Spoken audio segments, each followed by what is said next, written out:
بحمدہ تعالی حضور سیدنا علی بن عثمان الحجویری المعروف داتا گنج بخش رحمۃ اللہ تعالی علیہ کی کتاب مستطاب کشف المحجوب شریف کا بندہ نچیز نے بالاستیعاب مطالعہ کرنے کا شرف حاصل کیا ہے۔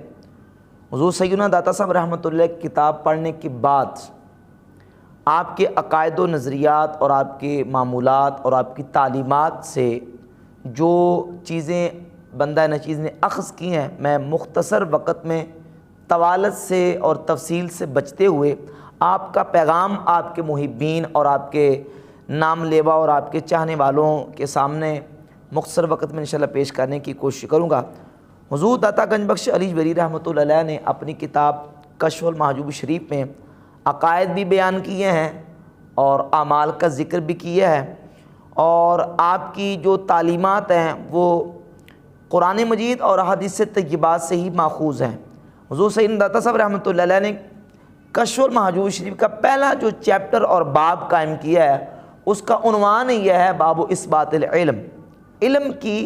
کے ثابت کرنے میں، اور آپ نے اس عنوان کو منتخب کر کے یہ بات بھی بتا دی کہ حقیقی معنوں میں صوفی اور عارف باللہ وہی ہوتا ہے جس کا تعلق علم کے ساتھ ہوتا ہے، کیونکہ علم کے بغیر اللہ رب العزت جل شانہ کی معرفت اور اس کا قرب اور اس کی نزدیکی حاصل نہیں ہوتی۔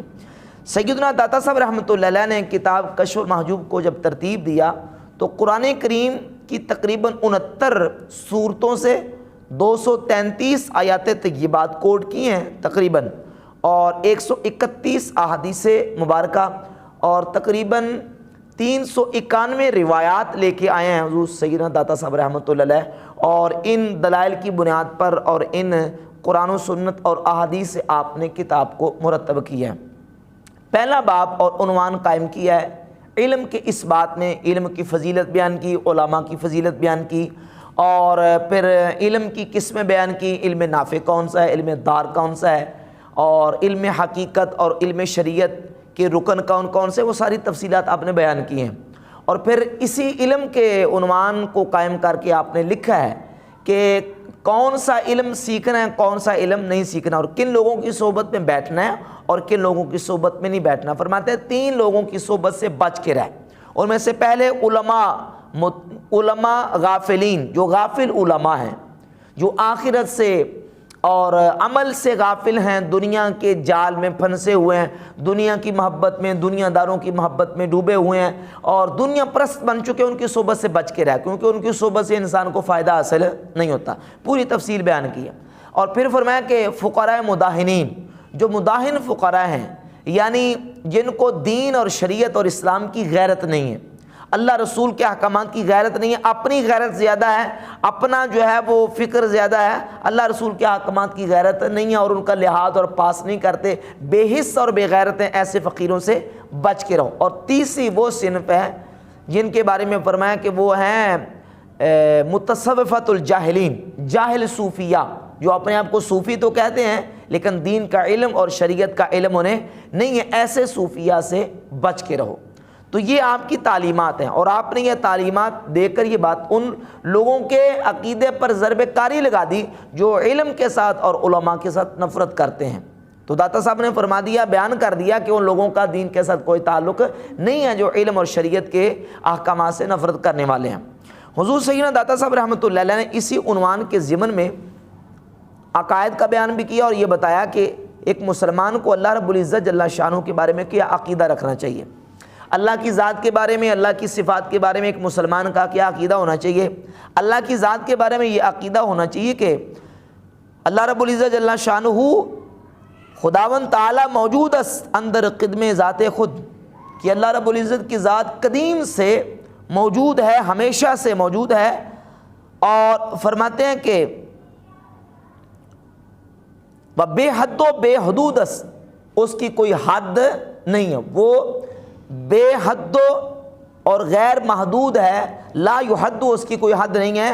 وہ اندر مکان و جہت نیز، اور اس کا کوئی مکان اور جہت نہیں ہے۔ اس عبارت میں فرقہ مجسمہ کا داتا صاحب رحمۃ اللہ علیہ نے رد کیا، جو اللہ تعالیٰ کے لیے جہت اور مکان مانتے ہیں اور کہتے ہیں کہ وہ اپنے عرش پہ بیٹھا ہوا ہے اور اس کی جو نا وہ ٹانگیں وہ لٹک رہی ہیں، نعوذ باللہ، اس طرح کا غلط عقیدہ مجسمین رکھتے ہیں۔ ان کا رد کر دیا کہ اللہ کی ذات کے بارے میں ہمارا اہل ایمان اہل اسلام کا یہ عقیدہ ہے کہ اس کے لیے کوئی جہت اور کوئی حد نہیں، وہ جہت و مکان سے پاک ہے، منزہ ہے، یہ عقیدہ رکھنا چاہیے۔ اور پھر کہا کہ شریعت کا جو علم ہے اس کے 3 رکن ہیں، نمبر 1 کتاب اللہ، نمبر 2 نبی کریم علیہ السلام کی سنت، اور نمبر 3 اجماع۔ یعنی جب بھی ہم مسئلہ کوئی ثابت کریں گے تو اس کو ثابت کرنے کے لیے پہلی دلیل کیا ہے؟ اللہ کی کتاب قرآن مجید فرقان حمید، اور دوسری دلیل نبی کریم علیہ السلام کی سنت، اور تیسری دلیل ہے اجماع امت، اور پھر جو آگے قیاسی مسائل ہیں ظاہر ہے وہ اجتہاد اور قیاس سے ثابت ہوں گے۔ تو داتا صاحب رحمۃ اللہ علیہ نے اب ان لوگوں کا یہاں رد بھی کر دیا جو قرآن و سنت کے مقابلے میں اپنے کشف کو اور اپنی خوابوں کو اہمیت اور حجت دیتے ہیں۔ کہا کہ نہیں، قرآن و سنت کے مقابلے میں کسی کا کشف اور کسی کا خواب جو ہے وہ حجت اور دلیل نہیں ہے۔ سب سے پہلے مسئلہ قرآن سے، پھر حدیث سے، پھر اجماع امت سے، پھر اس کی تفصیلات اور اس کی پوری وضاحت آپ نے کی ہے۔ اب اللہ رب العزت کے بارے میں عقیدہ، اور پھر انبیاء کرام علیہ الصلوات و تسلیمات کے بارے میں ایک مومن مسلمان کا کیا عقیدہ ہونا چاہیے۔ حضور داتا صاحب رحمۃ اللہ کشف المحجوب کے صفحہ نمبر 347 پہ ایک عنوان قائم کرتے ہیں، الکلام فی تفضیل الانبیاء علی الاولیاء، ولیوں پر نبیوں کی فضیلت کا بیان۔ اس عنوان میں لکھتے ہیں کہ باتفاق جملہ مشائخ این طریقت اولیاء متابعان پیغمبرانن، کہ تمام مشائخ طریقت کا اس بات پر اتفاق ہے، اجماع ہے کہ اولیاء اللہ پیغمبروں کے متبع ہوتے ہیں، ان کے پیچھے چلنے والے ہوتے ہیں، ان کی فرما برداری کرنے والے ہوتے ہیں۔ وہ مصدقان دعوت عیشا، اور پیغمبروں کی دعوت کی تصدیق کرنے والے۔ وہ انبیاء فاضل تر اند از اولیاء، اور انبیاء وہ اولیاء سے افضل ہوتے ہیں، ان کا مقام برتر و بالا ہوتا ہے۔ اور یہ عقیدہ تمام اہل اسلام کا ہے کہ انبیاء علیہم الصلوات و تسلیمات اولیاء سے افضل ہیں۔ کوئی بندہ کسی ولی کو کسی نبی سے افضل مانے وہ مسلمان ہرگز نہیں، وہ ضروریات دین کا منکر ہے، کیونکہ انبیاء کو اولیاء سے افضل ماننا یہ ضروریات دین کا عقیدہ ہے، اور جو اس عقیدے کا منکر ہے وہ مسلمان نہیں ہو سکتا۔ داتا حضور رحمۃ اللہ علیہ نے یہ عقیدہ بھی بیان کیا، اور پھر ایمان کے حوالے سے ہمارا عقیدہ کیا ہے۔ حضور سیدنا داتا گنج بخش علی جویری رحمۃ اللہ علیہ کشف المحجوب شریف کے صفحہ نمبر 415 پہ لکھتے ہیں کہ اتفاق میان اہل سنت و جماعت و اہل تحقیق و معرفت، کہتے ہیں اہل معرفت کا اور اہل سنت و جماعت کا اس بات پر ایمان کے بارے میں اتفاق ہے کہ ایمان را اصل و فرع اس، کہ ایمان کی اصل اور فرع ہے، یعنی اصل اور اس کی شاخ ہے۔ اصل کیا ہے؟ اصل آن تصدیق بدل باشد، ایمان کی اصل یہ ہے کہ کوئی بندہ دل سے تصدیق کر دے اللہ کی، اس کے رسول کی، اور آخرت کی، اور کتابوں کی، فرشتوں کی، نبیوں کی، دل سے تصدیق کرے، یہ کیا ہے؟ ایمان کی اصل ہے۔ وفرع آن مراعات امر، اور ایمان کی فرع اور شاخ یہ ہے کہ جو اللہ رب العزت کے اوامر ہیں، اللہ کے احکامات ہیں، ان کا لحاظ کرے، ان پر عمل کرے، یہ ایمان کی فرع ہے۔ اس بات پر تمام اہل سنت و جماعت کا اتفاق ہے۔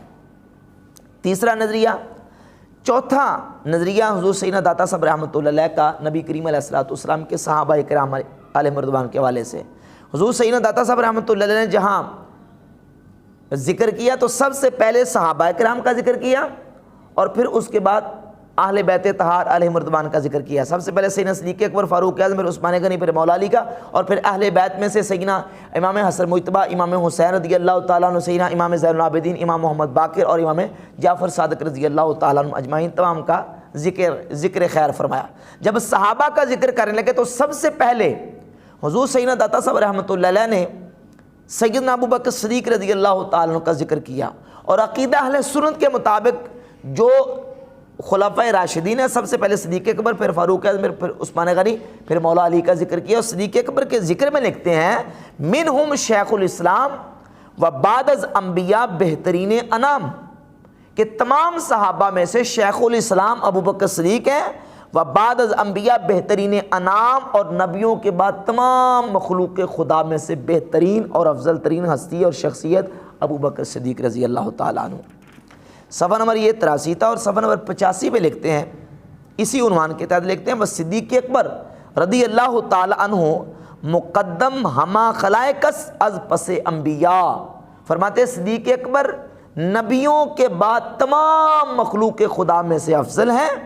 و روا نہ باشد کہ کس قدم پیشے و نہاد، اور کسی کے لیے یہ جائز نہیں ہے کہ کوئی اپنا قدم ابو بکر صدیق سے آگے رکھے۔ یہ اہل سنت کا اجماعی اور اتفاقی عقیدہ حضور داتا صاحب رحمۃ اللہ علیہ نے بیان فرما دیا کشف الموجود کے صفحہ نمبر 85 پر، اور یہی حضور سیدنا غوث پاک سرکار رضی اللہ تعالیٰ عنہ نے عقیدہ بیان کیا، اور یہی تمام اولیاء اللہ کا عقیدہ ہے، اور یہی اہل سنت کا اجماعی اور اتفاقی عقیدہ ہے کہ حضور کے تمام صحابہ علیہ رضوان میں سے، بلکہ نبیوں کے بعد سب سے افضل ترین ہستی کون؟ ابو بکر صدیق رضی اللہ تعالیٰ۔ اور داتا صاحب فرماتے ہیں کہ ربا نہ باشد کہ کس قدم پیشے و نہاد، کہ کوئی شخص ابو بکر صدیق سے آگے قدم رکھے، یہ جائز نہیں ہے۔ یہ عقیدہ صحابہ کرام علیہ رضوان کے حوالے سے حضور سیدنا داتا گنج بخش علی جوہری رحمۃ اللہ علیہ نے بیان فرمایا، اور اس کے علاوہ حضور داتا صاحب رحمۃ اللہ علیہ نے عمل کے اعتبار سے اولیاء اللہ کی تعریف اور ان کی پہچان کے اعتبار سے جگہ جگہ پہ ولایت کی تعریف اور اس کی پہچان اور اولیاء اللہ کے حالات زندگی اور اولیاء اللہ کی جو مراتب اور درجات ان کو بیان کیا، اور یہ بات واضح طور پر کئی مقامات پہ لکھ دی، اور ان جھوٹے صوفیوں کا اور جھوٹے ملنگوں کا رد کیا جو کہتے ہیں کہ ہمیں شریعت کی کوئی پرواہ نہیں ہے، ہم شریعت کے مطابق ہمارا چلنا ضروری نہیں ہے، ان کا جگہ جگہ پہ رد کیا ہے۔ اور داتا صاحب رحمۃ اللہ لکھتے ہیں کشف الموجود شریف میں، آپ فرماتے ہیں کہ شریعت بے حقیقت ریابت، کہ کوئی بندہ شریعت پہ عمل کرے اور اس کے دل میں اندر میں تڑپ نہ ہو حقیقت کی اور معرفت کی، فرماتے ہیں شریعت بے حقیقت ریابت، شریعت حقیقت کے بغیر ریاکاری ہے، وہ حقیقت بے شریعت نفاق ہے، اور حقیقت شریعت کے بغیر منافقت ہے۔ یعنی جو بندہ کہتا ہے میں حقیقت پر عمل پہ رہا ہوں، حقیقت کی طرف ہے، اور شریعت کے مطابق عمل نہیں کرتا اور شریعت کو اگنور کر دیتا ہے، وہ منافقت کرتا ہے، وہ منافق آدمی ہے۔ اور جو کہے میں صرف شریعت پر عمل کروں گا ظاہر پر، اور اندر اس کے باطن میں حقیقت کی تڑپ نہ ہو، وہ ریاکار ہے۔ اور حضور سیدنا داتا صاحب رحمۃ اللہ ایک اور مقام پہ لکھتے ہیں، آپ فرماتے ہیں کہ وَاَز آنچے بہیچ وجہ کرامت ولی مر حکم شرع نبی را منافات نہ کنند، فرماتے ہیں یہ کبھی ہو ہی نہیں سکتا کہ ولی کی کرامت نبی کی شریعت کا مقابلہ کرے اور نبی کی شریعت کے مخالف آئے۔ وہ کرامت نہیں ہے جو شریعت مصطفیٰ کریم علیہ الصلوۃ والسلام کے مقابلے میں کوئی بندہ کھڑی کر دے۔ وَاَذَانچے بہیچ وجہ کرامت ولی مر حکم شرع نبی را منافات نہ کنند، کہ ولی کی کرامت کبھی نبی کی شریعت کا مقابلہ نہیں کر سکتی۔ یہ تعلیمات ہیں حضور سیدنا داتا گنج بخش علی جوہری رحمۃ اللہ علیہ کی، اور آپ کی جو تعلیمات ہیں اس سے بالکل یہ واضح ہوتا ہے کہ ایک ولی اللہ کے لیے عقیدے کا صحیح ہونا بھی ضروری ہے، شرط ہے۔ داتا صاحب نے جگہ جگہ پہ ملحدوں کا رد کیا ہے، کشف الموجود شریف میں ملحدین کا رد کیا ہے، آپ نے حشفیہ کا رد کیا، مجسمین کا رد کیا، اور آپ نے حلولیہ کا جگہ جگہ پہ رد کر کے عقیدہ اہل سنت و جماعت کو آشکار کیا ہے، اور قرآن و حدیث اور سلف صالحین کے نظریات کی روشنی میں اہل سنت کا عقیدہ بیان کیا ہے، اور شریعت مصطفیٰ قرآن و سنت اور اجماع امت کی بالادستی کے لیے آپ نے جگہ جگہ پہ اپنے نظریات اور عقائد کا بیان